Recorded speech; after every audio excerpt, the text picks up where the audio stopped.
के पुण्यार्चक हैं डॉक्टर पूरन चंद जैन, तारा चंद जैन, श्रीमती ममता जैन, मयंक जैन, श्रीमती सुप्रिया जैन, मास्टर प्रियंक जैन, समस्त वैद्य परिवार उज्जैन।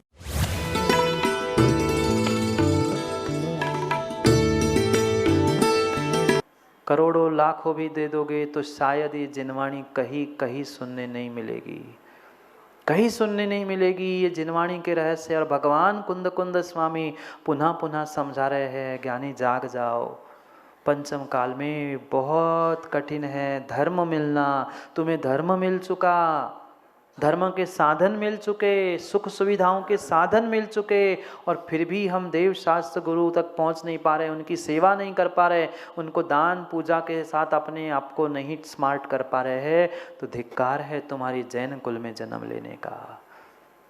मैं पुनः कह दूं, माँ, करोड़ों का दान देना ये धर्मात्मा का लक्षण नहीं है, ये दिखावे का लक्षण हो सकता है, प्रभावशाली बनने का लक्षण हो सकता है, पर तुम्हारे आवश्यकों का पालन करना ये वास्तव में आत्मा की प्रभावना थी। इसका मतलब ये नहीं है कि हम बड़े बड़े दान देना छोड़ दे, ये भी नहीं है। नहीं तो खुश हो गया पुष्पेंद्र महाराज, मैं चाहता ही था कोई कह दे कि बड़े दान नहीं देने चाहिए। अब तुम्हारी वीडियो कट करके हम डालेंगे कि महाराज ने कहा था बड़े बड़े करोड़ों के दान देना काम के नहीं है, इसलिए आज से हमारा त्याग।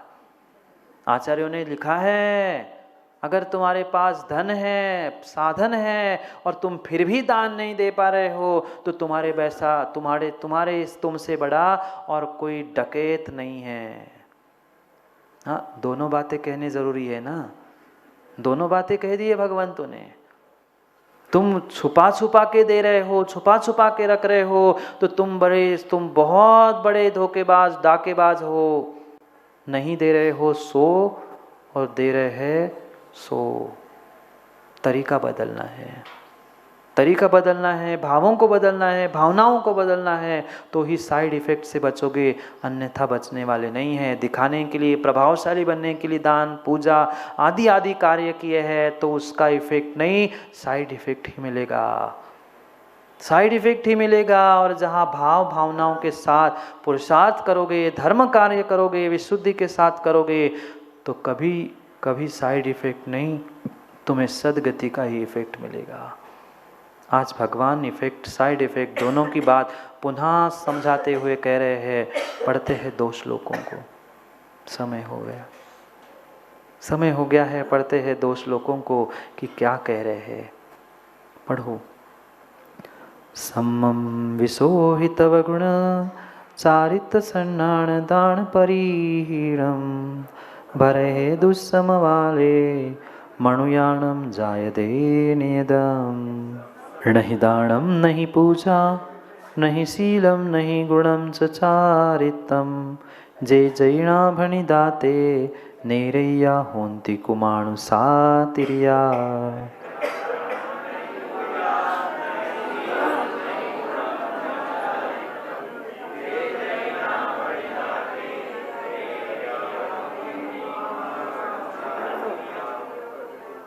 ज्ञानियों, देखो ना, इस खोटे पंचम काल में कसायों की कितनी अधिकता है, कितनी अधिकता है, कितनी अधिकता है।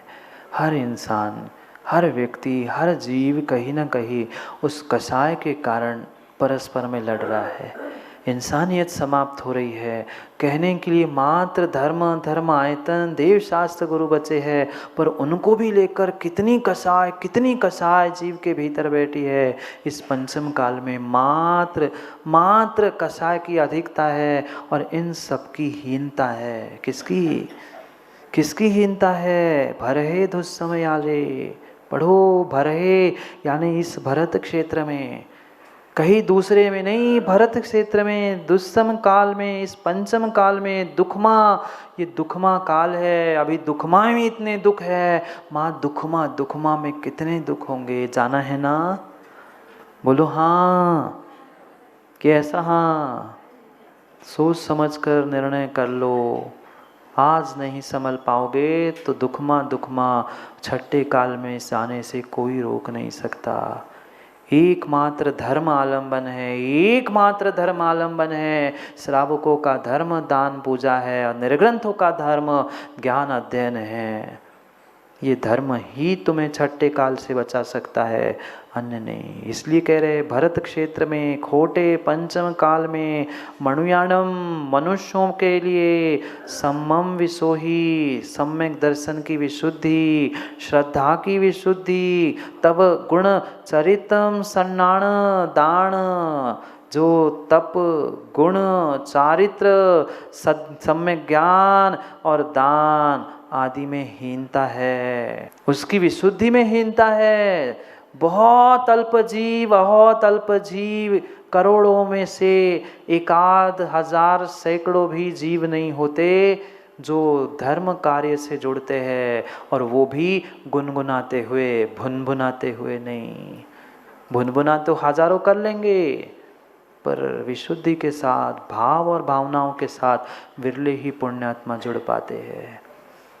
देखते हैं कितने कितने जीव पर्युषण में वास्तव में गुनगुनाते हुए, गुरु को मित्र बनाते हुए गुरु की मित्रता प्राप्त करने पहुंचते हैं। और घर में भुनभुनाना, तो फिर घर में तो भुनभुनाना, फिर पापड़ जैसे भुनोगे, नरकों में फिर समझ में आएगा। यहाँ भुनभुनाते रहो, फिर नीचे पापड़ों जैसे भुनभुनाओगे, नरकों में मत भुनभुनाओ, खो सके तो गुनगुनाओ। गुण चारित्र सम्यक ज्ञान दान आदि में हीनता नियम से है, क्योंकि कसाय की बहुलता कसाय की अधिकता है। निश्चित है, नियत है।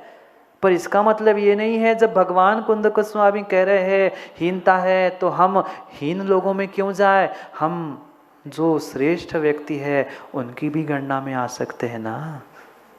सम्यक दर्शन की विशुद्धि इस पंचम काल में बहुत विरले जीवों को प्राप्त हो सकती है। हम भी तो उनमें आ सकते हैं, पर आने का कितने जीवों ने पुरुषार्थ किया। कसायों की इतनी अशुद्धि, भौतिकता की इतनी अशुद्धि, दिखावे की इतनी अशुद्धि हो चुकी है कि जीव आज विशुद्धि को प्राप्त ही नहीं कर पा रहा है। और जो जीव इनको नहीं करता उसका फल अगली गाथा में कह रहे हैं, नहीं दानम नहीं पूजा। श्रावकों, न दान दिया, न पूजा की, नहीं शीलम नहीं गुणम, न शील का पालन किया, न कोई गुण है, न कोई चारित्र है, जे गई ना भणिदा। ऐसे जो जीव है, ऐसे जो मनुष्य है, ऐसे जो मनुष्य जिन्होंने आज तक दान नहीं दिया, जिन्होंने पूजा नहीं की, जिन्होंने कभी चारित्र नहीं प्राप्त किया, कभी अपने गुणों को नहीं समझा, वह नियम से ते जय ना भणिदा, वे नियम से कहाँ पहुँचते हैं। नेरैया नरक पहुँचते हैं। होंती कुमानुसा, कुभोग भूमि में कुमानुस होते हैं। लंबे लंबे कान, इतना लंबा कान, एक कान बिछा लो और माँ दूसरा कान ओढ़ लो, इतने बड़े कान चाहिए ना। बोलो हाँ। दान पूजा शील गुण चारित्र तप आदि का पालन न करने वाला नरक में, कुभोग भूमि में और त्रियंश अवस्था को ही प्राप्त करने वाला होता है। मैं नहीं कह रहा हूँ, गाथा सामने है। अब जो गाथा कह रही है वो तो कहना ही पड़ेगा। उनको कह रहे हैं, आपको नहीं कह रहे। आप क्यों डर रहे हो माँ? आपको बिल्कुल नहीं कह रहे। आप तो बहुत तथाकथित धर्मात्मा हो, सो कॉल्ड तथाकथित कह रहा हूँ। अपनी आप स्वयं की परीक्षा करो। अगर हमने विशुद्धि के साथ, भावों के साथ, भावनाओं के साथ दान पूजा शील गुण चारित्र तप आदि को प्राप्त नहीं किया है, तो ये मनुष्य पर्याय हमारी व्यर्थ गई। कई सारी भूत की पर्याय व्यर्थ गई। इस पर्याय को भी हम व्यर्थ करेंगे अगर जीवन में अपने कल्याण का मार्ग नहीं खोज पाए, नहीं प्राप्त कर पाए। तो हम अपने मनुष्य पर्याय को बहुत बहुत बहुत इफेक्टफुली प्रभावशाली बना सकते हैं। इस मनुष्य पर्याय को प्रभावना में भी लगा सकते हैं, पर भावनाओं को समझेंगे तो भावों को संभाल पाएंगे तो ही प्रभाव है, अन्यथा कोई शरीर का बाहर का प्रभाव कार्यकारी नहीं है। जाओ, बेल्ट मतलब खोलने का समय हो गया होगा, समय हो गया है, समय हो गया है संभलने का, समझने का, जीवन को स्टार्ट और स्मार्ट करने का। करते हैं कल पुनः और जीवन को स्टार्ट और स्मार्ट करने का पुरुषार्थ। मैनेज करना है ना, दोस्तों को, मित्रों को मैनेज कर पाओ नहीं कर पाओ, परिवार को मैनेज कर पाओ नहीं कर पाओ, पर अपने आप को मैनेज कर लो ना, तो संसार अपने आप मैनेज हो जाएगा। जाओ मैनेजर बनने के लिए, घर के, दुकान के, परिवार के और समाज के। समय हो गया, समय पर समय की बात के लिए कल पुनः समय पे मिलते, क्योंकि समय पे किया गया काम समय को दिलाता है। बोली भगवान महावीर स्वामी की। अंतिम निर्देश वर्धमान स्वामी के शासन में हमसे विराजते और उनकी ये पावन पीयूष देशना हम सभी के लिए परम उपकारी। अनादिकाल से हमारी इस आत्मा में जो जन्म, जरा और मृत्यु रूपी रोग लगे, उन रोगों का उपशमन करने वाली कोई परम औषधि है तो वह एकमात्र यह जिनवाणी। भव्यात्मा, हमारे इस जीवन में बहुत फ्यूजन है, बहुत भ्रांतियाँ, क्योंकि कोई बाहर के कारण नहीं, अपितु मन में जो कन्फ्यूजन है वो ही हमारे जीवन में फ्यूजन यानी द्वंद्व की स्थिति खड़ा करता है। आज तक व्यक्ति इस मनुष्य पर्याय को प्राप्त करने के बाद भी ये निर्णय नहीं कर पाया कि हमें करना क्या है। मनुष्य पर्याय मिली, देव, शास्त्र, गुरु, जैन कुल, ये सब कुछ मिला, पर इनके मिलने के बाद भी हमें करना क्या था। मनुष्य पर्याय किसके लिए मिली थी? देवशास्त्र गुरु के निमित्त से हमें अपने जीवन में कैसे बदलाव लाने थे, शायद जीव ने आज तक समझने का प्रयास नहीं किया। इतना कन्फ्यूजन है। धर्म के क्षेत्र में तो माँ छोड़ ही दो, घर में, गृहस्थी में भी के कन्फ्यूजन नहीं है। कार्य तो किया, पर क्यों किया, करो कि नहीं, क्या होगा, नहीं होगा, तो नाना प्रकार के ऐसे प्रश्न दिलो दिमाग में आ जाते हैं कि बनता बनता काम भी बिगड़ जाता है। अगर वही कार्य जो हम कन्फ्यूजन के साथ कर रहे थे, वही थोड़ा सा निर्धार करते हुए, थोड़ा सा विवेक से, धैर्य से करते, तो शायद बहुत कुछ हो जाता, बहुत कुछ हो जाता।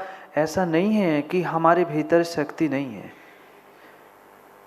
जितने व्यक्ति है, और मैं तो कहता हूँ जितने जीव है, प्रत्येक जीव के अपनी अपनी स्ट्रेंथ है, शक्ति है, पर विरला ही जीव होता है, विरला ही पुण्यात्मा होता है जो अपनी स्ट्रेंथ, अपनी शक्ति को पहचानता है।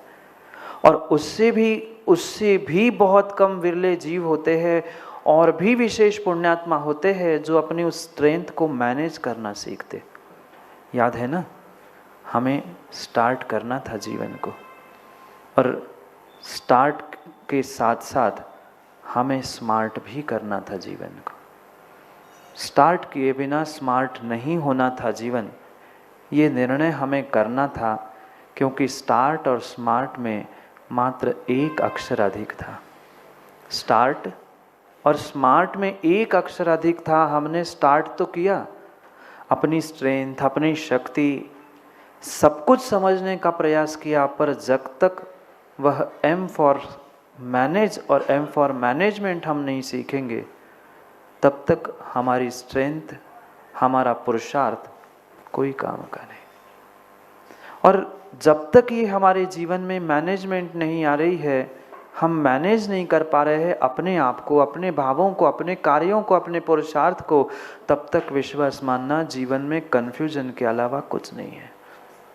अक्सर यही होता है, कहीं पहुंचना था, 10 कदम 50 कदम आदमी आगे बढ़ जाता है, पुनः उसे याद आता है अरे द्रव्य की डिब्बी तो घर में ही रह गई। अब 50 कदम पुनः वापस आएगा, उसे लगता है मैं 50 कदम आगे बढ़ गया था, पर भूल रहा है कि 50 कदम आगे बढ़ने के चक्कर में तो 100 कदम पहले चल चुका है। पुनः पीछे गया और पुनः पहुंच के करेगा। ये मात्र मंदिर की नहीं, घर में, गृहस्थी में और व्यापार में भी कई बार ऐसा ही होता है। करना कुछ होता है, व्यक्ति सोचते सोचते सोचते 50 कदम कहीं निकल जाता है, फिर एकदम से रास्ता यहाँ तो जाना ही नहीं था। नहीं हुआ कभी ऐसा? कई बार ऐसा होता है, दिमाग में कुछ विचार चलते हैं, घर से निकलते हैं जूते चप्पल पहन के, और आधे रास्ते तक पहुँचने के बाद समझ में आता है मैं कहाँ चल रहा हूँ, जाना तो मुझे वहाँ था, मैं यहाँ क्यों आया। पुनः लौट के पुनः मंजिल तक पहुँचना पड़ा। ऐसा एक नहीं, ऐसा कई बार ऐसा ही होता रहा, और यही दिमाग की भ्रांति, हमारे भीतर का कन्फ्यूजन, हमारे में जीवन में फ्यूजन, द्वंद्व और विपरीतताएं उत्पन्न कर रहा है। क्यों नहीं मैनेज कर पा रहे हैं इन सबको? ये मनुष्य पर्याय हमें मिली थी, दुर्लभ से दुर्लभ मनुष्य पर्याय, और इतने उत्कृष्ट साधन, जैन कुल, सच्चे देवशास्त्र गुरु कितने पुण्य के उदय से मिले थे, पर क्या करें, कभी हमने उसको मैनेज करने की कला सीखी नहीं। मैनेज करने की कला सीखी नहीं, और वही कला हमें सीखनी है, SMART और T। जीवन को स्मार्ट करना था। पंडित जी 5 महीनों में स्मार्ट कर रहे हैं जीवन को। 1 महीने में स्ट्रेंथ को समझते हुए हमने स्टार्ट कर दिया। अब मैनेज करते हुए मैनेज की आर्ट सीख रहे हैं। 3 शब्द बचे ना, ART, मैनेज करने की आर्ट, मैनेज करने की कला सीखनी है। शब्दों में भी, अक्षरों में भी इतना इतना गजब का रहस्य भरा है। अगर जीवन को नहीं समझ पा रहे हैं तो कम से कम इन शब्दों को भी समझ लो ना, तो बहुत कुछ हो सकता है। पर व्यक्ति के लिए ना जीवन को समझने के लिए समय है, न शब्दों को समझने के लिए समय है, न ग्रंथ न निर्ग्रंथों को समझने के लिए समय है। ये अद्भुत अद्भुत अद्भुत विवेक की कला मात्र मनुष्यों तुम्हें मिली है कि हम अपने जीवन को कैसे मैनेज करें, कहाँ क्या करना, कहाँ क्या करना नहीं, कहाँ कैसे बोलना, ये सीखना ही हमें अपने जीवन में मैनेजमेंट सीखना है। बहुत सारे युवा पैसे देकर 2-2 नहीं 4-4 6-6 साल कहीं कॉलेज में कहीं डिग्री प्राप्त करते हैं। किसकी? मैनेजमेंट की।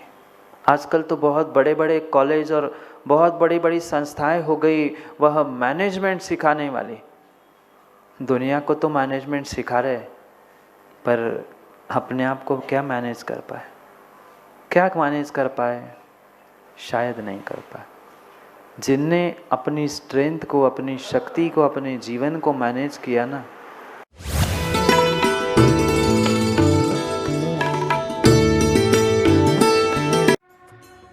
इस कार्यक्रम के पुण्यार्चक थे डॉक्टर पूरन चंद जैन, तारा चंद जैन, श्रीमती ममता जैन, मयंक जैन, श्रीमती सुप्रिया जैन, मास्टर प्रियंक जैन, समस्त वैद्य परिवार, उज्जैन।